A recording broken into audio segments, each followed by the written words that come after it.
네, 예산의 원칙입니다. 예산 파트를 전반적으로 흐르고 있는 맥락은 앞에 말씀드렸듯이 입법부의 통제와 집행부의 재량 사이의 갈등의 연속입니다. 입법부는 보다 많은 통제를 해서 투명하게 보고 싶은 거죠. 예산이 국민의 돈이 제대로 사용되는지. 집행부는 그렇게 투명하게 보게 되면 어, 아, 투명하다는 건 좀 세세하게 관찰을 하게 되겠죠. 그렇게 되면 집행부의 재량이 줄어들기 때문에 재량을 늘려야 된다. 이런 갈등의 연속입니다. 이 사이에서 서로 간에 지켜야 될 원칙, 예산을 편성하면서 지켜야 될 원칙이 있는데 그 원칙이 여기서 제시되는 것들입니다. 결국 이 예산의 원칙은 뒤에 우리는 오늘 전통적 예산의 원칙과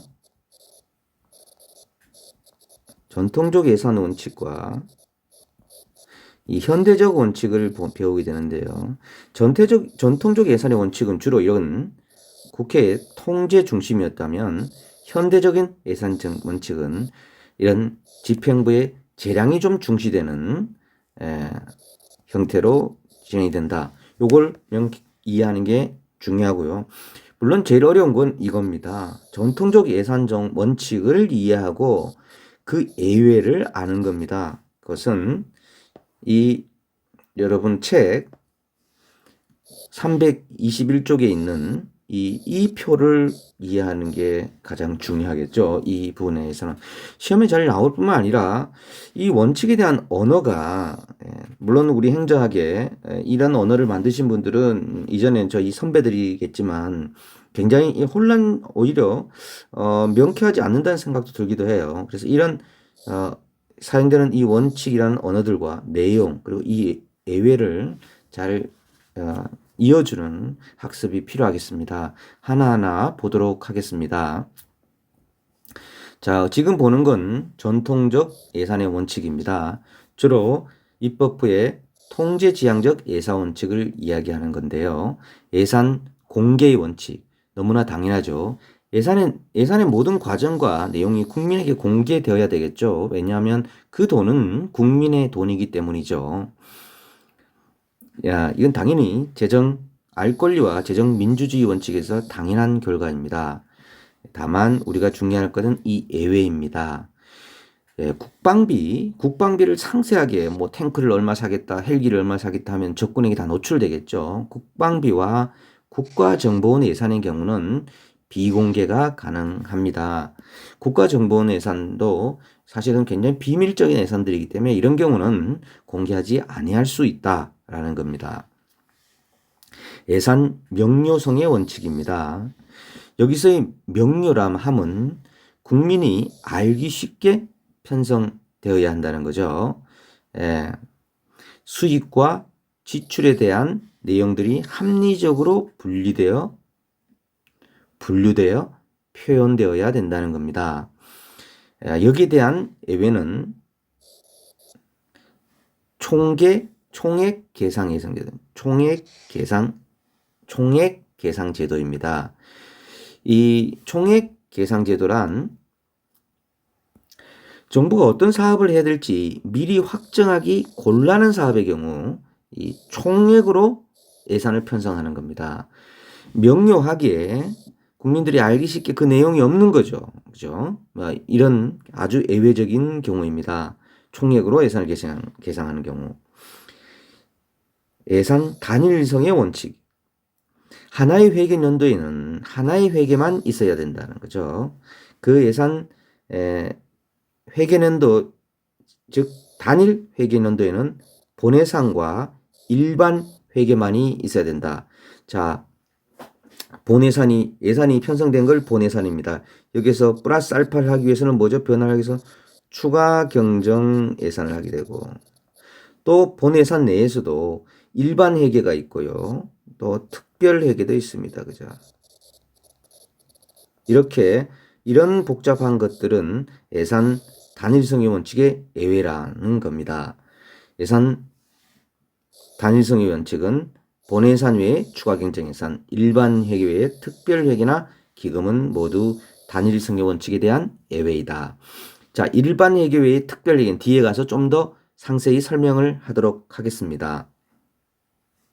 일반 회계가 뭐고 특별 회계가 뭐고 기금이 뭔지. 예산 사전 의결의 원칙. 예, 입법부의 사전 의결을 받아야 되겠죠. 그죠? 근데 그렇지 않는 경우는 우리나라는 요 준예산 제도를 채택하고 있다.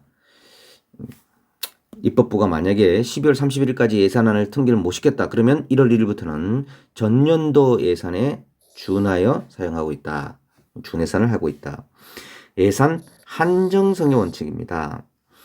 한정이랑은 입법부가 정한 목적 금액, 기간을 지켜야 한다는 것을 이야기하는 겁니다.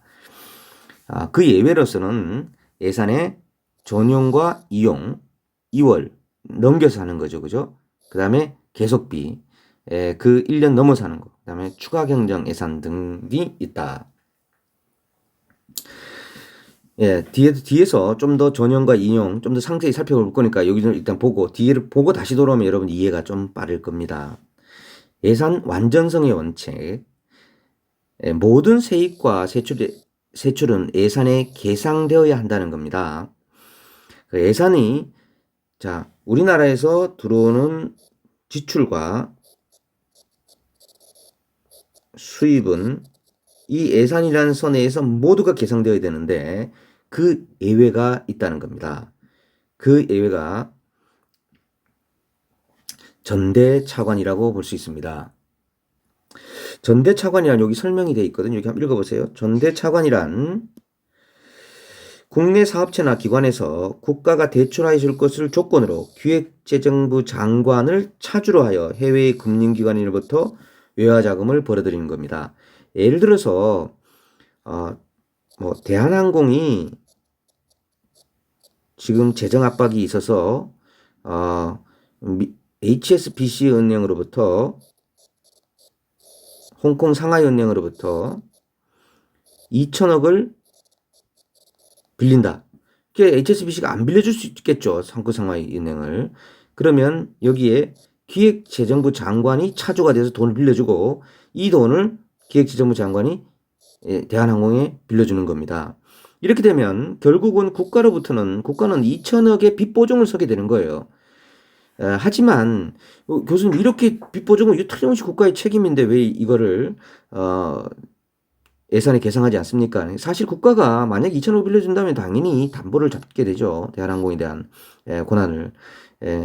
그렇기 때문에 이 편의상 이렇게 하는 부분에 대해서 예산에 넣지 않는다. 그래서 전대 차관이라는 제도가 있다. 요 위에 보면 여러분들이 우리가 흔히 통계를 보면 순계다, 총계다 이런 내용이 있는데요. 순계와 총계의 차이는 순계는 설명을 여기서 한번 죄송합니다. 여기서 보겠습니다. 예산은 일반 회계와 특별 회계간, 특별 회계간, 회계 계정, 내 계정 간, 일반 특별 회계와 기금 간 여러 가지 거래가 이루어집니다. 이러한 거래를 일반 회계에서 100억을 상수도 특별 회계로 전출금을 보내면 상수도 특별 회계에서는 100억 원의 전입금이 생기는 내부 거래가 발생하게 되는 거죠. 이 내부 거래를 이 양회계에서 중복적으로 계산하게 되는데 이렇게 중복된 계산을 총계산이라고 하고요. 중복 계산된 내부 거래를 제외한 것을 예산 순계라고 합니다. 그리고 중복 계산된 걸 모두 넣어야지 다 흐름을 알 수 있다는 거죠. 그래서 예산을 총계로 계상되어야 된다는 겁니다. 무슨 말이냐면 나중에 뒤에 설명하면 좀 더 이해할 텐데 자, 여러분들 통장이 두 개라고 합시다. 하나는 우리은행 통장이고 하나는 신한은행 통장이 있어요. 내가 그죠? 그런데 우리은행 통장은 내가 생활비 통장이에요. 매달 쓰는 돈이에요. 신한은행 통장은 내가 여행 가기 위해서 매년 나는 상반기 한 번, 하반기 한 번, 2번 여행을 갑니다. 이 여행 가는 여행 자금이에요. 여행 특별 회계 이게. 예. 그런데 전체적인 이게 나의 돈이잖아요. 그죠? 이 나의 돈인데 외부에 지출되고 수입되는 거 없이 내 안에서 생활비에서 100만 원이 있던 여행자금 특별회계로 넘어갔단 말이에요. 이런 것들은 예산에 지출가 없는 거죠. 그죠? 예, 요런 것들을 전부 다 나타내 줘야 된다는 거죠. 요게 총계 예산주의라는 얘기입니다.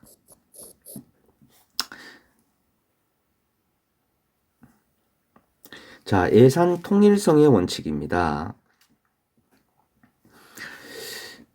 특정한 세입과 특정한 세수를 연계해서는 안 된다는 게 통일성의 원칙입니다.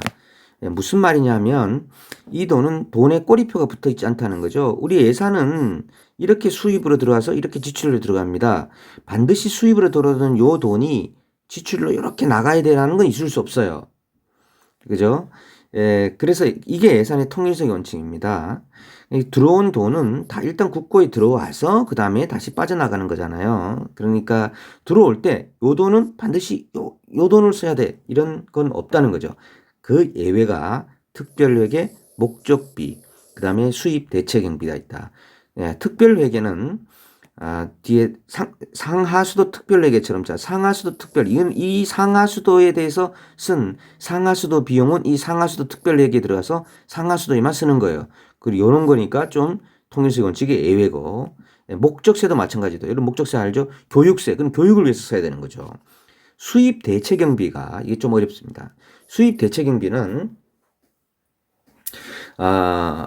우리나라 주미 한국 대사관에서 여권 발급에 소요되는 비용이 여권을 발급할 때 주미 한국 대사관에서 내가 여권을 발급한다면 4만 원을 냈다 예를 들어서 그러면 다시 이 돈이 우리나라 국고로 들어와서 다시 예산의 지출에 들어가야 되는데 이때 이러긴 너무 힘들다. 그래서 여기 들어오는 비용으로 요 예산 발급 비용을 직접 충당할 수 있도록 해주는 거. 이게 수입 대체 경비입니다. 여기 아마 각주에 있을 겁니다. 그죠? 외무부 공관에서 여권 발급 비용을 자체 경비에 충당하는 경우다. 이 본부에 이 돈을 넣지 않고 자체적으로 사용을 할 수 있다. 이런 겁니다. 예산 엄밀성의 원칙. 예산은 결산과 일치하여야 된다는 거죠. 국회가 사전에 의결한 예산은 집행부의 집행 과정에서 차이가 발생할 수 있지만 그 정도가 너무 커서는 안 된다는 의미로 해석되어야 된다는 거고. 요 표가 여기 예외가 제가 말씀드린 이유가 이게 다 있습니다. 굉장히 중요하다. 알아두시기 바라고. 현대적 예산의 원칙은 뭐랄까요? 아까 봤듯이 현대적 예산의 원칙은 정부의 재량과 책임을 강조하는 원칙들입니다. 읽어보시면 너무 쉬워요. 외우지 마세요. 행정부에 의한 계획, 예산 책임의 원칙, 보고의 원칙, 적절한 수단의 원칙, 다원적 절차의 원칙 이런 용어가 조금 헷갈릴 수도 있어요.